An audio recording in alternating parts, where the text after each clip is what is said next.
वक्त मैं जामताड़ा के चाकड़ी में मौजूद हूँ और मैं आपको ऐसी ऐसी महिला से रूबरू कराऊंगा जो अपने आदिवासी कला संस्कृति को जो है बढ़ाकर ना कि स्वावलंबी बनी है बल्कि पूरे झारखंड और पूरे देश में नाम कमा रही है। सीधे उनसे जुड़ते हैं और बात करते हैं कि कैसे उन्होंने आगे बढ़ने का रास्ता जो है तैयार किया। इसके अलावा जो है अपने आदिवासी ट्रेडिशनल कल्चर को कैसे आगे बढ़ा रही है, इन सब चीज़ों के लिए उनसे सीधे जुड़ते हैं और बात करते हैं। सबसे पहले मेरा जोहार। मेरा नाम सुचित्रा मुर्मू, मैं चाकड़ी गांव से हूँ, जामताड़ा सदर की रहने वाली हूँ। और मैं क्या कहूँ, अपना संस्कृति की कला को मोहराबादी मैदान में दर्शाई और बहुत खुश हुए लोग। एक एक चीज़ के बारे में, एक एक पेंटिंग के बारे में मुझे बहुत सारे सवाल किए गए और मैंने बताया भी, लोगों को समझाया भी। आज मुझे इतनी प्रशंसा हो रही है कि मैं 2 लफ्ज़ों में इसको बयान नहीं कर सकती। जसलपीएस की सारी पदाधिकारी को मेरी ओर से बहुत सारे आभार मैं प्रकट करती हूँ, जिनके माध्यम से आज मुझे ये मौका दिया गया। नहीं तो मैं एक हाउसवाइफ बन करके सिर्फ घर में पड़ी रहती थी, जो कि आज समूह में जुड़ करके आज इतना खुशी महसूस हो रही है कि मैं बता नहीं सकती। मोहराबादी मैदान में आपने क्या स्टॉल लगाया था? लोगों ने उन्हें क्या देखा, क्या उन्हें पसंद आई? वहां तो मेरी स्टॉल लगी थी फोटो फ्रेम की, जो ऑलरेडी संथाली ट्रेडिशनल से ये बिलोंग करती है, और वही आर्ट को मैंने वहां प्रदर्शन किया। किन चीजों का आपने आर्ट वहाँ पे किया था? मधुबनी, जादू पटिया और सोरहाय आर्ट। इस तरीके का फोटो का मैंने वहाँ प्रदर्शन किया और लोग काफी प्रशंसा भी किए, बहुत खुश भी हुए और लोगों को हम बता पा रहे अपने ट्रेडिशनल आर्ट के बारे में, इसलिए मुझे बहुत प्रसन्नता है। गवर्नर के हाथों आपको द्वितीय पुरस्कार पूरे झारखंड वर्ष में दिया गया है ना, तो क्या वो वाकया रहा होगा, कैसे आपको लगा? उस वक्त तो मैं क्या कहूँ, शब्द विहीन हो गई। जब मेरा नाम अचीव हुआ, मैंने कभी ये सोचा ही नहीं था कि मुझे फर्स्ट टाइम में इतनी बड़ी उपलब्धि मिल जाएगी। मैंने कभी नहीं सोचा। अब जो मैंने समूह में जुड़ा, समूह में जुड़ने के बाद 1 ही साल मेरा हुआ है, ज्यादा लंबा मैंने काम नहीं किया, मुझे बहुत सारी चीजों का आइडिया नहीं है। जब मुझे जिला से ये कॉल आया कि आप सिलेक्शन हो गए हैं सरस मेला के लिए, तो आपको जाना है, मैंने इनकार भी किया। फिर बोले कि देखिए ऑप्शन ऐसे ही आता है। फिर हम बोले कि हस्बैंड से बात किए, हस्बैंड बोले कि अगर मन है तो जाओ। हम बोले ठीक है, सोचते हैं। फिर हम 1 ही सप्ताह में इतना सारा चीज कैरी किए। मुझे कभी नहीं लगा, हम बोले कि चलिए एक्सपीरियंस होगा, कुछ जानेंगे, सीखेंगे और भी लोग दीदियों से मिलेंगे। क्या क्या आगे का क्या आपका तैयारी है? आगे का हम जब इसी से मुझे उपलब्धि मिली है तो इन्हीं को हम आगे बढ़ावा देंगे और दीदी लोग को और दीदियों को हम ट्रेंड करेंगे कि इस तरह का चीजों को, हुनर को लेकर के आगे बढ़े।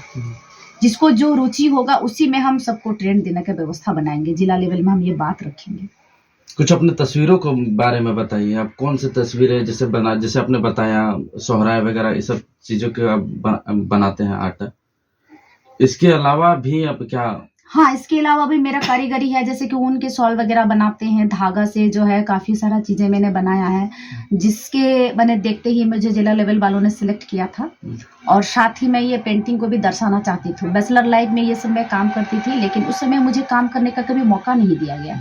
शादी के बाद में काफी लंबा समय मैंने बिताया, लेकिन आज हस्बैंड जब परमिशन दिए तो इस सब चीज को फिर से आगे बढ़ावा देना चाहती हूँ। आपकी आजीविका जो है, इसी तरह ट्रेडिशनल आर्ट जो वगैरह आप करके बेचती हैं वगैरह करती हैं, इसी से आपकी आजीविका चलती है? चलती है, चलती भी है, मुनाफा भी होता है और लोगों को हम हेल्प भी कर पाते हैं इसमें। सिर्फ मुझे ही ये कमाई मिली ऐसा नहीं है, इसके बाद मैं और भी लोगों को जोड़ी हूँ जो उसमें हम शेयर करते हैं। जो मेरे साथ काम करते हैं उनको भी मैं शेयर करती हूँ। ऑर्डर मिल रही है ऐसे? हाँ, ढेर ऑर्डर मिली है। मोहराबादी मैदान में जाकर के तो 5-6 मतलब क्या बोले, हम रेस्टोरेंट वाले ऑर्डर दे दिए। जो 5 तारीख को वहाँ सोरहाय मनाया गया, जो हेमंत सोरेन जी आए थे मेरे ही स्टॉल से, उनको भेंट के लिए मेरे ही फोटो मेरे वो जो प्रदर्शन के लिए लगे थे, उनको गिफ्ट स्वरूप के लिए वही फोटो लेकर गए और मुझे भी इन्वाइट किया गया कि आप वहाँ पर भी स्टॉल लगाए, लेकिन मैं नहीं जा पाई क्योंकि मेरे पास मटेरियल बहुत कम थी और ऐसे मैंने सोचा भी नहीं था, इसलिए उस हिसाब से हम तैयारी भी नहीं कर पाए थे। लेकिन हम नहीं पहुंचे, लेकिन मेरी बनाई हुई फोटो जरूर वहां पहुंच गई, सीएम तक पहुंच गई वहां तक। हेमंत सोरेन को आपके द्वारा बनाई गई फोटो भेंट किया गया है? हाँ, भेंट किया गया। 5 तारीख को जो वहाँ रांची कॉलेज में जो चौराहे मनाया गया, ये मेरी ही फोटो वहां से लेकर के उनको भेंट किया गया। बहुत पसंद आए जो वहाँ कर ऑर्गेनाइज जो कर रहे थे वो लोग, माने जब हम मेला लगा, ऑर्गेनाइजर वहां से खरीद के लेके गए थे। ऑर्गेनाइजर वहां से खरीद के लेके गए थे। अच्छा। और हम वहाँ 19 को एंट्री किए थे, वो लोग 22 को आए थे। और उन लोगों ने उसी समय कहा कि हम लोग आपके स्टॉल से फोटो लेके जाएंगे, लेकिन ऐसा नहीं जानकारी था कि वो हेमंत जी के लिए जा रहे हैं। लेकिन जिस दिन आए तो उनको इन्वाइट किए कि 5 तारीख आप वहाँ आइए, स्टॉल लगाइए और पार्टिसिपेट भी कीजिए। लेकिन हम तो वहाँ बंधे हुए थे, हम नहीं जा पाए। लेकिन चलिए मेरी बनाई हुई फोटो उन तक पहुँच गई। खुश हैं आप इससे? बहुत खुश। आगे और क्या कहना चाहेंगे ऐसी महिलाओं के लिए जो हुनर रखती हैं कुछ करने को? हम उनको सहयोग करेंगे, जितना हमसे होगा हम सहयोग करके आगे बढ़ेंगे और सबको साथ लेके चलने की मेरी कल्पना है। सबको साथ लेके जाना। तो देखिए ये है जामताड़ा की सुचित्रा मुर्मू, जो कि रांची में स्थित जो सरस महोत्सव 2024-25 का जो आयोजन किया गया था, जहां पे इनके द्वारा बनाई गई पेंटिंग मुख्यमंत्री हेमंत सोरेन को भी गिफ्ट किया गया है। तो ये एक बड़ी अचीवमेंट है एक ऐसी महिला हाउसवाइफ के लिए जो JSLPS के माध्यम से जुड़ के स्वावलंबी बनी है, और ना कि स्वावलंबी बनी है बल्कि प्रेरणा का भी स्रोत बन चुकी है, और ना कि पूरे झारखंड। और जैसा कि आप सभी को पता होगा कि झारखंड का जो ट्रेडिशनल कल्चर है ना कि झारखंड बल्कि पूरे देश में पसंद किया जाता है। 99 न्यूज के लिए मैं योगेश कुमार, जामताड़ा।